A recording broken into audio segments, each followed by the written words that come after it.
In 1930s, there was this one woman. She was working in one of the trading houses. If you have no idea what happened during the 1930s, this was during the Great Depression, which means there was a lot of buying and selling of shares, which also implies that there was a lot of activities which were going in these trading houses. So workers were overwhelmed with the work which they had to deal with. And in one of those days, one this woman actually fainted during her work.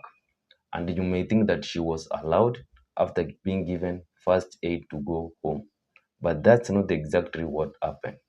She was given the first aid and put back to work. I thought if this woman, maybe if she had an emergency fund, then she would have allowed herself, ask some permission, ask some allowance for her to actually recover from this kind of disbelief. And when she is fine, she will go back to work. And that's where an emergency fund comes in. If you are one of those individuals who is interested to understand, to find out how you can build an emergency fund, then this is a video for you. If you are interested in this kind of videos, remember to subscribe, like, and also don't forget to share. First, why is an emergency fund a right thing to have in place in the first place? First, it will assist you to maintain your lifestyle when things tend not to work out okay as you planned or as you used to. And this will actually assist you in at least being in a sane state of mind.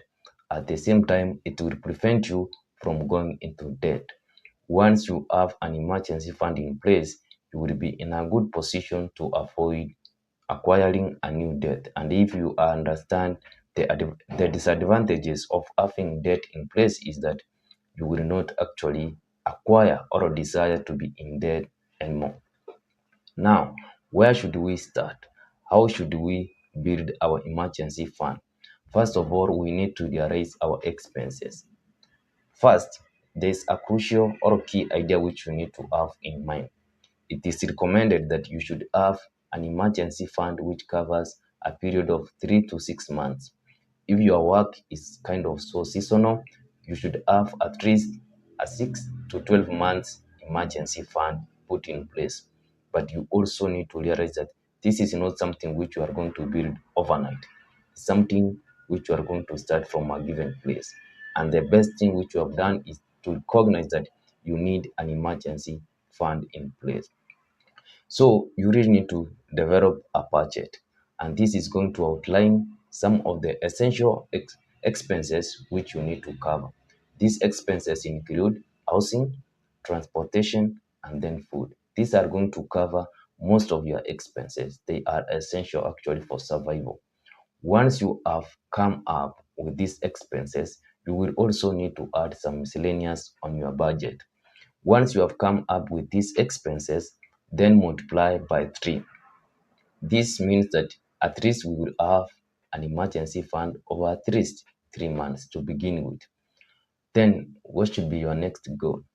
Once you have seen that the given amount which you are supposed to achieve, let's say you want to achieve 100,000 Kenyan shillings, now that's a nice place to start with. Your goal is to achieve 100,000 Kenyan shillings. But this is a massive goal and it may break your spirit considering probably you are in debt, you don't have any savings in place, you need to begin somewhere. And the best strategy is to ensure that break this goal, this gigantic goal, into small goals. For example, you can set it to be, let's say you want to achieve a saving of 5,000 Kenyan shillings or an emergency of 5,000 Kenyan shillings. Then you will develop a strategy in which you are going to ensure you have saved these 5,000 shillings for the first maybe 3 months or 2 months. And how will you come up with this strategy? With this strategy, one of the things which will assist you in order to start saving is first of all you need to cut some expenses.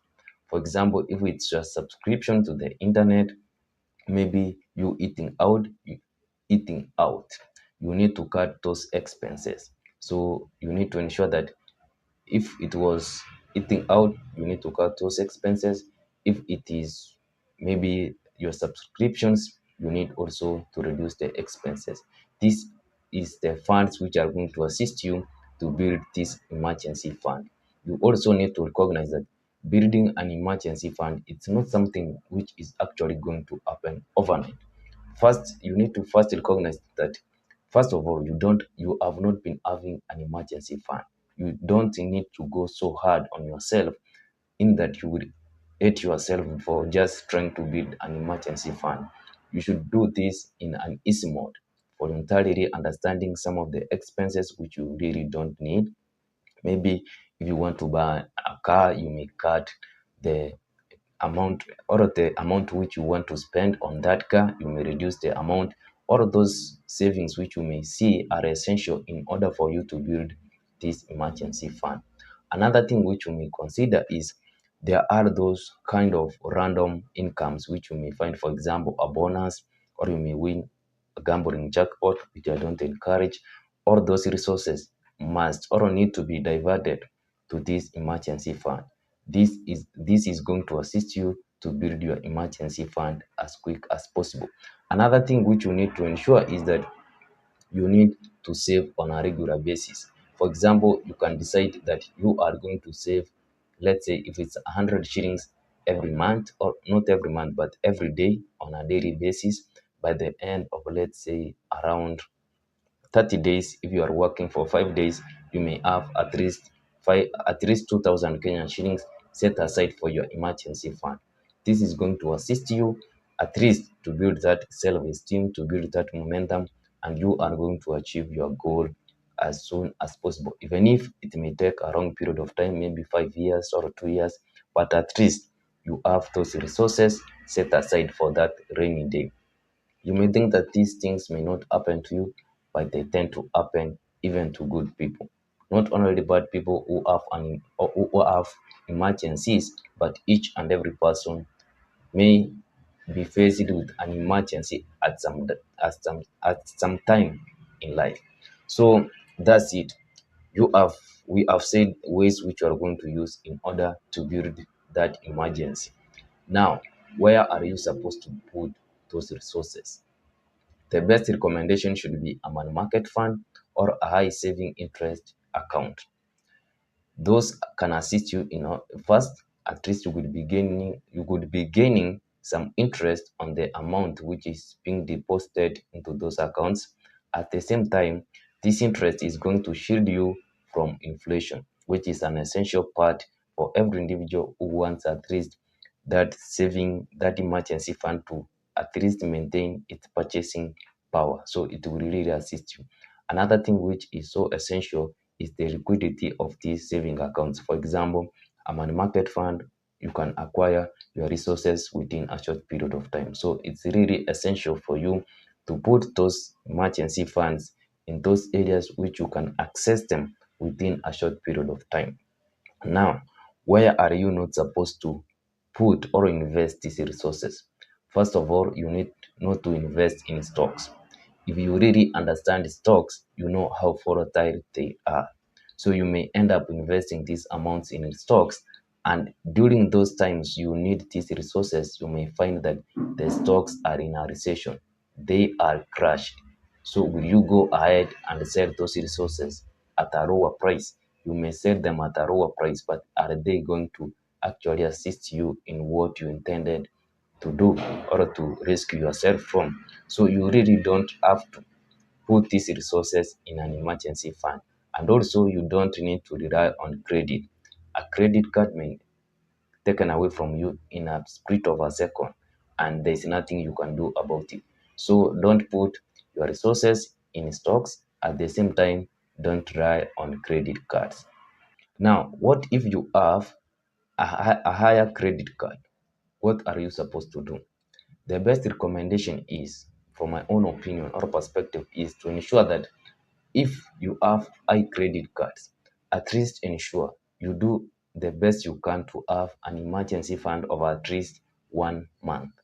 Once you have this emergency fund set in place, the next thing which you need to ensure that if your interest rate, if your credit cards or debts which you have are earning higher interest rates of, let's say, 10%, 5%, or 15 to 25%, ensure you clear that debt as soon as possible. Once you have ensured that this debt is cleared, you will be in a decent position actually to direct those extra resources into your emergency funds. And this is going to reduce the interest which will be piling on the credits which you go. Now, we have said that this is an emergency fund. And what are you supposed to do with an emergency fund? Or what makes an activity to be an emergency fund? It needs to be major, at the same time it needs to be unexpected. Let's say, for example, you need a school fees for your kid. Is this an emergency? Really? First of all, it doesn't really satisfy the two criteria, that is, being major and also being unexpected. Yeah, when it comes to school fees, they are major expenses, but they are also not unexpected. You expect to pay a school fees for your kid, you expect to pay those things. And also, let's move. Another example is, for example, car maintenance. Those things do happen on a regular basis, and you understand that every month I need to take my car to a regular maintenance. That's something which is major, but it's not unexpected. What is now unexpected, but it's also major, is, for example, you bought an earphones and they have stopped working. What are you supposed to do? Those is unexpected. For example, the earphones stopping working abruptly is something which you didn't really expect. But at the same time, it is not something which is major. You can work even without those earphones. But something which I believe is major and also unexpected is, for example, you end up being abruptly sick, or you want to see a friend or a parent who is sick and it has happened abruptly. That's something which you should seek your funds to assist you in that situation. So we really need to make use of these resources for the purpose which they were meant for. You should not wake up each you should not wake up in a given abrupt date and say, probably I need to use some of those funds. First of all, you will use them, and the difficulty is in replenishing that account. It's sometimes challenging. So you really need to decide that you take care of those resources, because someday they are going to take care of you. Now, in order to at least prevent yourself from getting excited about those funds which you have set aside in an emergency fund, as I said, you also need to set aside a miscellaneous budget, which at least will assist you, probably, for example, to repair or to buy a new earphone if it breaks down. This will not actually interfere with those funds which you have set aside in your emergency fund. Anyway, I like your thoughts. How are you prepared in terms of setting aside your emergency funds? What was the procedure which you came up with in order to set that emergency fund? Thanks for watching. Subscribe, like, and also don't forget to share. See you in my next one.